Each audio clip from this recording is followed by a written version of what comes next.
¿Has oído hablar del movimiento renovador que transformó a la Universidad Autónoma de Santo Domingo, la UAS, en la década de 1960? Fue ahí que se inauguró el deporte de lanzamiento olímpico de piedra.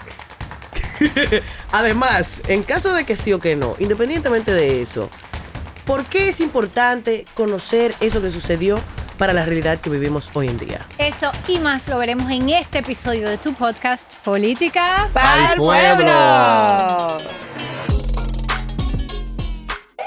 ¿Cómo llegó la UAS a ser la universidad autónoma que es hoy? ¿Y qué sucedió en las décadas pasadas que nos puede arrojar luz sobre lo que vivimos hoy? De eso vamos a conversar hoy, del movimiento renovador universitario, en tu podcast Política para el Pueblo, el podcast de la Escuela Política, donde te hablamos de lo que no te hablaron en la escuela. Y estoy segura que no te hablaron de la historia de la UAS en la escuela. Recuerda suscribirte al canal, seguirnos en YouTube y recuerda que puedes ver este episodio enterito haciéndote Patreon en los enlaces que encontrarás ahí abajo. Y para este episodio estoy muy feliz porque nosotros traemos gente muy dura a este podcast, tengo que decirlo. Y este hoy... es importado, debo decir. Ah, sí, en este caso con sangre de aquí, pero importado. Esta producción está fuerte. Está fuerte, sí. No que le pagamos el pasaje, pero es secundario. Como ustedes, señores, tenemos al profesor de estudios latinoamericanos del Williams College de Massachusetts, René Cordero. Bienvenido, René. Gracias por la bienvenida. Bienvenido, René. Gracias. Yo creo que mucha gente se está preguntando con ese título tan fabuloso de ser profesor en una universidad de Massachusetts. ¿Dónde tú naciste y te criaste? ¿Qué tan dominicano es René? Debo decir que René es el primer dominicano que conozco que se llama René. Ah, mira. No, y además, allá él se llama René. Sí, exactamente. Ok, acabo de chipear porque en realidad existe René Castillo.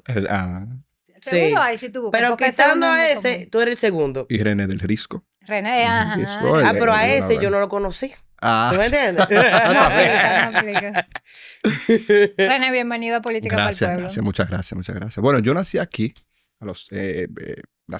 y, bueno, me llevaron a los 3 años y crecí en Harlem, en la parte, vamos a decir, oeste de lo que es Upper Manhattan, los altos de Manhattan, que está ahí mismito abajo de Washington Heights y encima de Upper West Side. Interesantísimo. Y bueno, hiciste tu tesis doctoral precisamente en el movimiento renovador de la UAS, ¿verdad? Sí. Que lo acabamos de estar. Ajá. Sí, hice la licenciatura en el CUNY, en el City College. Después me interesó mucho la historia latinoamericana moderna y fui a hacer el doctorado en Brown.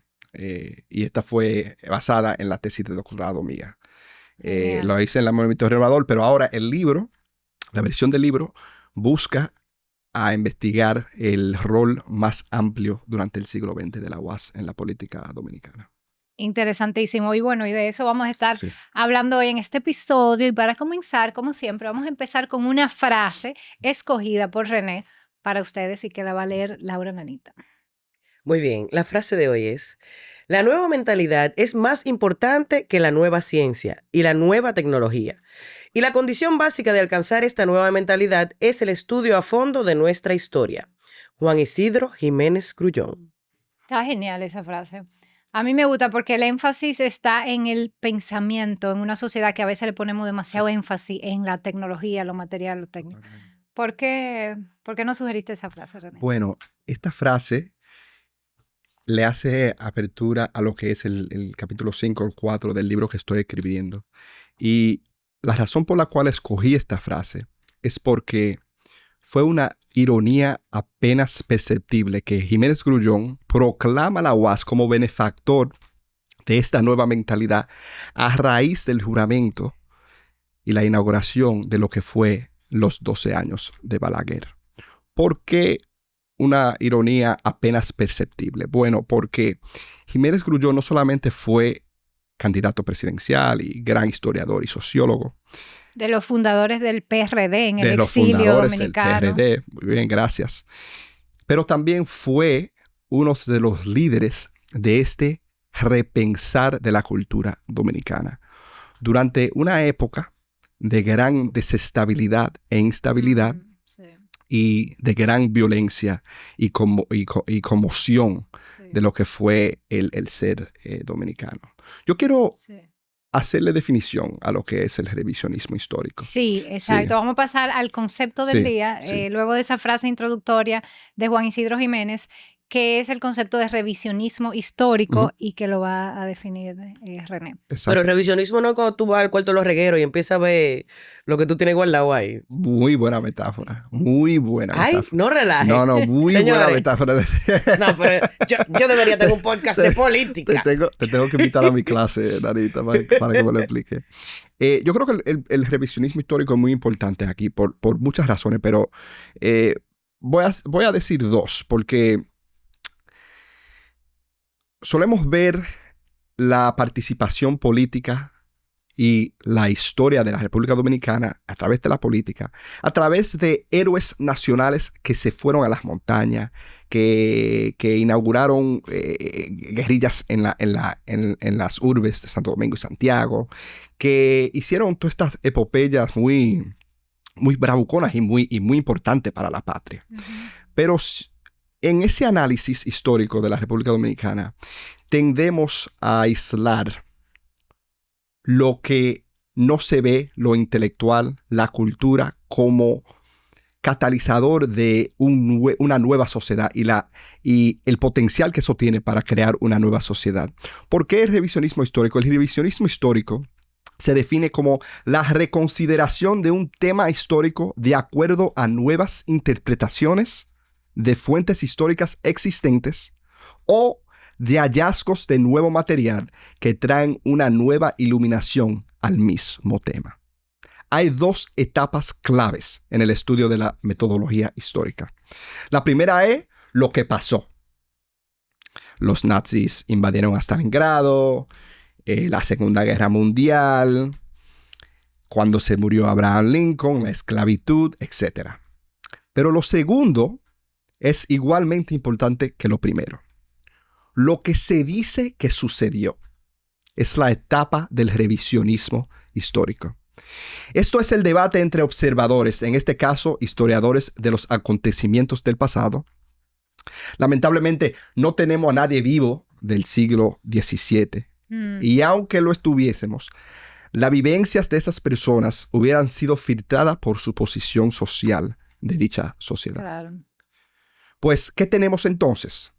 Tenemos, para ponerlo en palabras llanas, el gran chisme, el chisme académico, que es el revisionismo histórico. Y tenemos las sagradas fuentes que nos dan un ojo a esa dicha sociedad. Esto crea entre humanos diferentes maneras de interpretación sobre lo que pasó, esta primera etapa de la cual hablamos.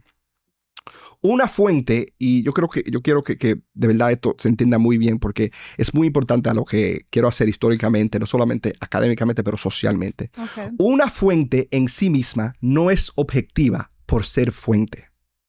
Existe dentro de una serie de relaciones sociales, no solamente del pasado que lo produjo, sino también del presente que consigue interpretarlo. Claro.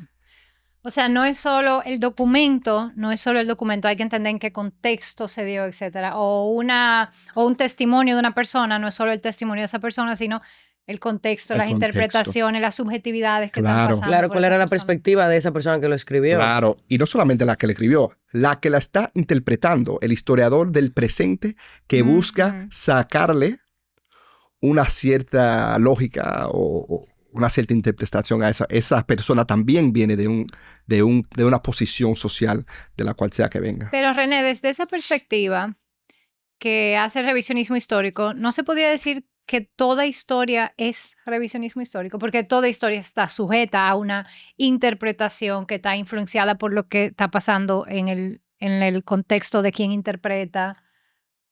Totalmente. Muchas de las historias son un revisionismo. Pero, ¿qué es lo que pasa? Que el revisionismo histórico también puede ser manipulada por cualquier movimiento, sea de izquierda pero también sea de derecha reaccionaria. Por ejemplo, durante la era de Trujillo, lo que estableció su política estatal, no solamente de totalitarismo, autoritarismo, pero también de ese anti-haitianismo que vemos hoy en día, pero que también se produjo la masacre del 37, fue fundada dentro de lo que fue el academicismo en lo que era la Universidad de Santo Domingo antes de ser autónoma en 69. Okay. Trujillo donó o invirtió más de $10 millones en crear lo que es el campus universitario que tenemos hoy. O sea, la UAS, la que tú ves hoy físicamente, fue una creación del Trujillato. Okay. Y la universidad funcionó como un eje central en la consolidación del poder del Trujillato. Como una herramienta de la Sí. dictadura a su favor, para A su favor, mantener claro, para mantenerlo. el estatus Y quo ahí de se ese hizo su momento. propio revisionismo histórico propio, lo cual fue sin precedente porque no se había, en la República Dominicana no había esa tradición hasta ese momento de lo que era la academia. La academia Okay. se funda dentro de un espacio muy elitista hasta que viene el movimiento renovador de la cual yo voy a hablar ahora. Ok. Pues vamos para allá. ¿Cómo se conecta o por qué tú traes a colación el concepto de revisionismo histórico para entender el movimiento renovador de la UAS? Post-dictadura. ¿verdad? Post-dictadura. Bueno, yo propongo que la etapa del revisionismo histórico fue un hito importantísimo en el desarrollo de las luchas por la democracia en la República Dominicana, particularmente durante los años de agitación política de los 12 años. Pudo cambiar una mentalidad de lo que Jiménez Grullón Sí, la dijo. frase inicial. Y Jiménez Grullón en esa frase se me olvidó decir que se estaba refiriendo a la UAS. Se estaba refiriendo a la UAS como un principal agitador cultural y de mentalidades nuevas, de un revisionismo de la cultura, lo cual le hizo mucha presión al régimen de Balaguer y le sirvió como de talón de Aquiles. Entonces, una vez caída la dictadura, ¿se produce un proceso de revisionismo histórico en la República Dominicana? Seguro que sí. Y uno muy fuerte. Yo quiero hablar de 3 etapas Okay. que sucedieron en los 60. Nada más para yo poder ubicar al público de este gran momento. No solamente en la UAS, sino porque se emite a través del país entero este movimiento cultural, artístico. Claro, y va más allá de la revisionista. academia. Va más allá Se de la difunde academia, claro. en claro diferentes claro. áreas. Okay. Lo primero fue lo que coincidió con el movimiento renovador fue un cambio irreversible y también sin precedente en la historia de Santo Domingo, pero también de la República Dominicana, que fue el crecimiento incontrolable demográfico y también del tamaño de la ciudad. Okay.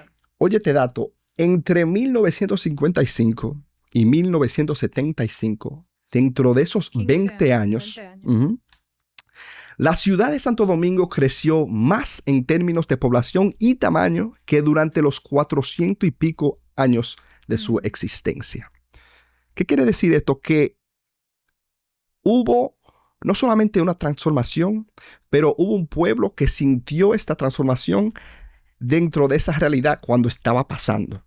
Entonces, eso produjo muchos sentimientos, no solamente de esos que simpatizaban con la izquierda, pero también de esos que simpatizaban con la derecha. Y coincidió con lo que fue el movimiento renovador, un movimiento social e ideológico que puso como énfasis 3 cosas: la docencia, la investigación y la extensión cultural, lo cual convirtió a la UAS no solamente en el sitio principal de educación en el país, pero en un físico y simbólico y un simbolismo de lo que fue la socialización y la resocialización para la juventud dominicana. Se abrió las puertas de la UAS para todo el que quería entrar a la UAS. Y como estuvimos hablando, Virginia, esto tuvo sus pros y sus contras. Pro fue que sirvió como un espacio de socialización gratis para un pueblo muy empobrecido, pero también abarcaron más de lo que pudieron. Y se volvió en un poco de caos durante los 60 y los 70. Entonces, para implementar esos ideales del movimiento renovador, se produjo grandes confrontaciones con el régimen de Joaquín Balaguer, que le quitaba el dinero, el presupuesto justo que debería de tener, se lo quitaba para debilitar esos programas sociales. ¿Y qué planteaba ese movimiento renovador y quiénes lo protagonizan? Tú mencionaste a Juan Isidro Jiménez como de los pensadores que tuvieron detrás, pero ¿quiénes fueron la figura y qué plantearon? ¿Qué exigían específicamente?